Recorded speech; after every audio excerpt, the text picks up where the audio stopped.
ఈ మార్చి 3వ తారీఖున చంద్రగ్రహణం రాబోతుంది. దీనివల్ల జరిగేటువంటి పరిణామాలేంటి? ఎవరు ఎలాంటి నియమాలు పాటించాలి? ఆ రోజు ఏం చేయాలి, ఏం చేయకూడదు? పూర్తిగా తెలుసుకునేటువంటి ప్రయత్నం చేద్దాం. మనతో పాటు ముక్కాముల పీఠాధిపతి శ్రీధర స్వామి గారు ఉన్నారు. గురుగారు నమస్తే. మార్చి 3న చంద్రగ్రహణం వస్తుంది. సో దీన్ని ఎఫెక్ట్ ఎలా ఉంటుంది గురువుగారు? ఎలాంటి జాగ్రత్తలు తీసుకోవాలి? తప్పకుండా నాన్న, ఇక్కడ ఈ చంద్రగ్రహణం కేతుగ్రస్తంగా పట్టబోతుంది. అదేవిధంగా పాల్గొన మాసము పౌర్ణమి మంగళవారం మధ్యాహ్నం 3:20 ప్రారంభమయ్యి సాయంత్రం 6:47 వరకు ఉంటుంది. అయితే ఇది సంపూర్ణ చంద్రగ్రహణం అయితే కాదు. ఓకే, దీన్ని పాక్షిక చంద్రగ్రహణం అంటారు. ఇక కొద్దిగా కనపడుతుంది అంతే. అయితే ఇది చెప్పాలంటే మనకి చంద్రగ్రహణం రాత్రికాలం అయితే చాలా స్పష్టంగా ఉంటుంది. ఇది పగటి కాలం పట్టడం చేత ఏమిటంటే మనకి గ్రహణం పట్టు విడుపులు అంటాం కదా, అందులో పట్టు అనేది మనకు కనపడదు. గ్రహణ ఆరంభం అనేది మనం చూడలేము. గ్రహణం విడిచేటువంటి సమయంలో కొద్దిపాటి సమయం, కేవలం ఒక 27 నిమిషాలు మాత్రం మనం చూడగలుగుతాం. ఎందుకంటే పూర్తిగా చీకటి పడాలి, చంద్రోదయం కావాలి, మనకు అది కనపడాలి. అంచేత ఈ విధంగా మనకి ఎక్కువ సమయం అనేది కనపడట్లేదు. పైగా ఇది పాక్షిక చంద్రగ్రహణంగా మనం చెప్పుకుంటాం. అదేవిధంగా ఈ గ్రహణము సింహరాశి అదేవిధంగా పుబ్బా నక్షత్రంలో ఏర్పడింది కనుక ప్రధానంగా పుబ్బా నక్షత్రం వాళ్ళు, అదేవిధంగా సింహరాశి వాళ్ళు, మఖ 1, 2, 3, 4 పాదాల వాళ్ళు, పుబ్బ 1, 2, 3, 4 పాదాల వాళ్ళు, అదేవిధంగా ఉత్తరా నక్షత్రం 1వ పాదం వారు ప్రధానంగా ఈ గ్రహణాన్ని చూడకూడదు అని మనకి శాస్త్రాన్ని బట్టి తెలుస్తోంది. అయితే వీళ్ళు మాత్రం జాగ్రత్తగా ఉండాల్సిన పరిస్థితి ఉంటుంది. ఓకే, సో మంగళవారం వస్తుంది, పౌర్ణమి అంటున్నారు. సో ఇన్ని సంకేతాలు కనిపిస్తున్నాయి కదా స్వామీజీ, దీనివల్ల ఇంకేమన్నా డిసడ్వాంటేజెస్ ఉండేటువంటి అవకాశం ఉందా ఈ గ్రహణం? సాధారణంగా ఏంటంటే సంపూర్ణ గ్రహణాల వల్ల ప్రమాదాలు ఉంటాయి. ఓకే, ఆ గ్రహణ కాలాన్ని బట్టి, ఆ వారాన్ని బట్టి, తిథిని బట్టి, నక్షత్రాన్ని బట్టి, ఆ పట్టేటువంటి సమయాన్ని బట్టి, ఆ సమయంలో గ్రహాలు ఉన్నటువంటి స్థానాలను బట్టి ఆ రకమైనటువంటి ఇబ్బందులు జరుగుతాయి. అయితే ఇది పాక్షిక చంద్రగ్రహణం అవడం చేత, పైగా మనకు పగటి కాలంలో మనకు కనపడకపోవడం చేత అంత ప్రభావం అనేది మనం ఊహించాల్సినటువంటి అవసరం లేదు. కాకపోతే గ్రహణమే పాక్షికంగా పట్టినా సంపూర్ణంగా పట్టినా దానికి ప్రభావం అనేటువంటిది ఉంటుంది. అయితే ఏంటంటే ఈ గ్రహణ ప్రభావం అనేటువంటిది ఏంటంటే విషతుల్యంగా ఉంటుందన్నమాట. ఈ యొక్క కిరణాలు అనేవి మంచివి కావు. ఈ యొక్క చంద్రుడికి కేతుగ్రహం అడ్డొస్తుంది, దాని యొక్క కిరణాలు అనేటువంటివి మన మీద ప్రసరిస్తాయి. అంటే భూమికి చంద్రుడికి మధ్యలో ఒక గ్రహం అడ్డొస్తుంది. ఆ అడ్డొచ్చినప్పుడు అది ఏమవుతుందంటే ఆ యొక్క చంద్రుడిని కబళిస్తున్నట్టుగా మనకు కనబడి అదంతా కూడా ఒక చంద్రగ్రహణంగా మనకి అది కబళించడం, మళ్ళీ వదిలిపెట్టడం జరుగుతుంది. కేతుగ్రస్తంగా చెప్తాం. ఈ యొక్క కేతుగ్రస్త చంద్రగ్రహణం, ఈ యొక్క దీని ప్రభావం అనేది ఏంటంటే మనకు కనబడట్లేదు కానీ ఎక్కువ ప్రభావం ఉండదు. కానీ కనబడకపోయినప్పటికీ కూడా అంటే మనకు చంద్రుడు కనబడ్డు కానీ గ్రహణం జరుగుతుంది. అంటే గ్రహణ కిరణ ప్రభావం అనేది ఉంటుంది. ఏదైనా సరే, ఇప్పుడు సూర్యకిరణం ఉంది, సూర్యకిరణం ఉదయం ఆహ్లాదంగా ఉంటుంది, మధ్యాహ్నం తాపాన్ని కలగజేస్తుంది, సాయంత్రం మళ్ళీ ఉత్సాహాన్ని ఇస్తుంది.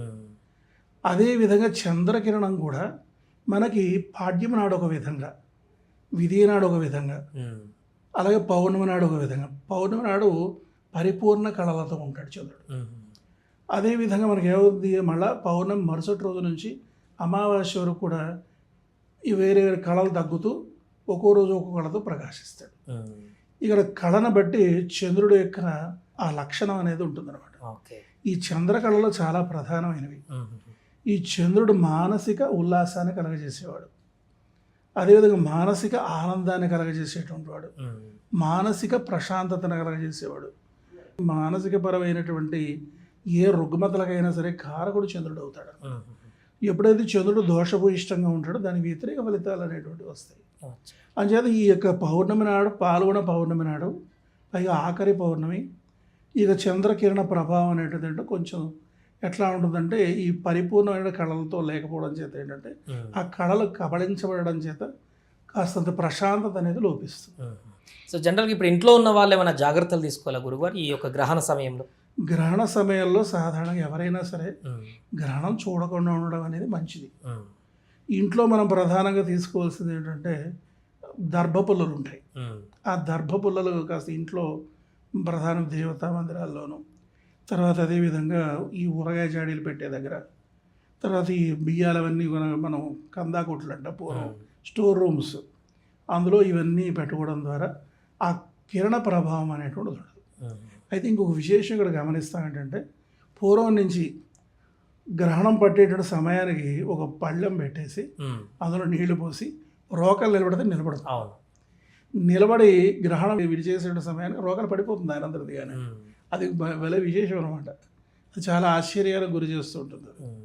ఈ విధంగా ఈ గ్రహణం పట్టింది అనే దానికి నిదర్శనంగా ఇవి మన వాళ్ళు బాగా చేస్తూ ఉంటారు. పెద్దవాళ్ళంతా ఈ ప్రకారంగా పాటిస్తూ ఉంటారు. ప్రధానంగా దృష్టిలో పెట్టుకోవాల్సిన గర్భిణీ స్త్రీలు. ఈ గర్భిణీ స్త్రీలు ఏం చేయాలంటే ఆ సమయంలో కదలకూడదు. అదేవిధంగా చంద్రకిరణం అనేది గర్భం మీద పడకుండా చూసుకోవాలి. మనకి ఇంట్లోంచి బయటికి రాకుండా చూసుకోవాలి. అదేవిధంగా ఆహారం అరిగిపోవాలి అప్పటికి. తర్వాత అదే గర్భంలో అంటే లోపల ఏవి ఆహారం అనేది ఉండకూడదు. మంచినీళ్ళు కూడా ఆ సమయంలో తాగకుండా ఉండాలి. అలాగే మల మూత్ర విసర్జనలు కూడా చేయకుండా ఉండాలి. గర్భిణీ స్త్రీలు ప్రధానంగా పాటించాల్సిన నియమాలు. గర్భిణీ స్త్రీలే కాదు, ఆ నియమాలు పాటించాల్సినటువంటి పరిస్థితి ఉంటుంది. ఎందుకంటే చంద్రకిరణ ప్రభావం వీళ్ళెవరికి తెలియదు, చాలా రహస్యం. మనలో ఉన్నటువంటి సంతానోత్పత్తి కణాలని ప్రేరేపిస్తుంది చంద్రుడు. ఇప్పుడు చూడండి, మనకి ఆ ఆహ్లాదకరమైన వాతావరణం కూడా పాడ్యమి మొదలుకొని, అంటే అమావాస్య పాడ్యం మొదలుకొని అమావాస్య తర్వాత పాడ్యం నుంచి పౌర్ణమి వరకు కూడా ఈ యొక్క కిరణాలు ఎప్పుడైతే మనలో పడతాయో ఆ కళల ప్రభావం చేత మనలో ఒక ఉత్సాహం, ఆ యొక్క కణాల యొక్క యాక్టివేషన్ అనేటిది జరుగుతుంది. అది అలాగ పౌర్ణమికి వచ్చేసరికి ఏమవుతుందంటే కణాలన్నీ కూడా పరిపూర్ణంగా యాక్టివేట్ అవుతాయి. అదేవిధంగా పౌర్ణమి నాడు చూడండి, మనకి పూర్వం అంతా కూడా ఎప్పుడు పున్నమి రాత్రి చూపిస్తారు. అలాగే మనకి పాములు కూడా పున్నమి రాత్రి నాడు సంగమిస్తాయి అనేటువంటిది కూడా మనం వింటూ ఉంటాం. అయితే ఆ సమయంలో నిండు వెన్నెల, పండు వెన్నెల, పరిపూర్ణంగా చంద్రుడు ఈ పరిపూర్ణ కళలతో ఉన్న సందర్భంలో గర్భం ఎప్పుడైతే నిలుస్తుందో ఆ పుట్టబోయే పిల్లవాడు మంచి బ్రైట్నెస్తో, కళకళలాడుతూ, మంచి తేజస్తో, తర్వాత అలాగే మంచి ఆహ్లాదంగా ప్రశాంతమైనటువంటి రీతిలో ఆ పిల్లవాడు కలగడం జరుగుతుంది. ఇలాగ ఈ యొక్క ప్రభావం అనేది ఖచ్చితంగా సంతానోత్పత్తి కణాల పైన ఉంటుంది. ఈ ప్రభావం వల్ల మరి కొంతమందికి ఏంటంటే మానసికమైన రుగ్మతలు వచ్చేదానికి కూడా అవకాశం చంద్రగ్రహణం కనుక. అంచేత బహుజాగ్రత్తగా గర్భిణీ స్త్రీలు ఉండాల్సిన పరిస్థితి ఉంటుంది. ఆ సమయంలో బ్రహ్మచర్యం పాటించాల్సిన అవసరం ఉంటుంది. అదేవిధంగా మనం ఏ కార్యక్రమాలైనా సరే మనం మధ్యాహ్నం 12 గంటలకల్లా ముగించేసుకుని ఈ ఆహార పానీయాలన్నీ కూడా ఉపవాస దీక్ష చేయడం అనేది మంచిది. ఆ తర్వాత మళ్ళీ రాత్రి విడుపు స్నానం అంటాం. అప్పుడు స్నానం చేసి పసుపు నీళ్ళతో శుద్ధి చేసుకుని ఆ తర్వాత మళ్ళీ అప్పుడు పదార్థాలు వండుకొని తినడం అనేది అన్ని విధాలుగాను కూడా మంచిది అనమాట. రైట్, థ్యాంక్ యూ గురువు గారు, థ్యాంక్ యూ సో మచ్. శ్రీమాత్రి నమః.